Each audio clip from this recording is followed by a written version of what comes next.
الرحمن الرحيم قال رسول الله صلى الله عليه وسلم حق المسلم على المسلم ست.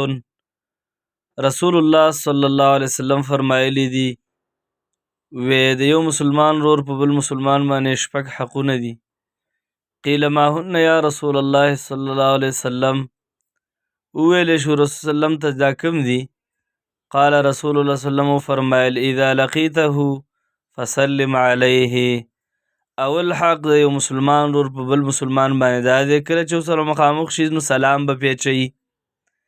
دویم و اذا دعاک فاجبه، او کله چې یو مسلمان ورور بل مسلمان ورور ته دعوت وکړي نو د هغه دعوت به قبلوي.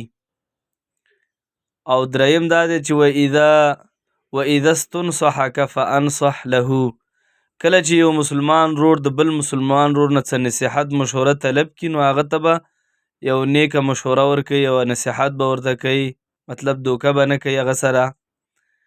څلورم دا چې و اذا عطس فحمد الله، کله چې یو سړی پرنچې وکړي او الحمدلله ووایي نو فشمته، د هغه جواب به ورکوي.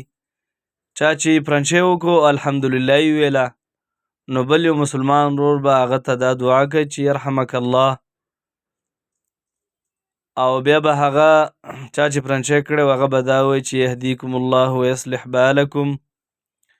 پنځم دا چې و اذا مرض فعده، یو مسلمان ورور دې مریض شو نو د هغه عیادت او بیمار پرسی به کې، د هغه پوښتنه به کې. شپږم دا چې و اذا مات فتبعه، کله چې یو مسلمان ورور دې وفات شو نو د هغه جنازه پسې به ځي. رواه صحیح مسلم. دې حدیث روایت کړی دی امام مسلم رحمت الله علیه.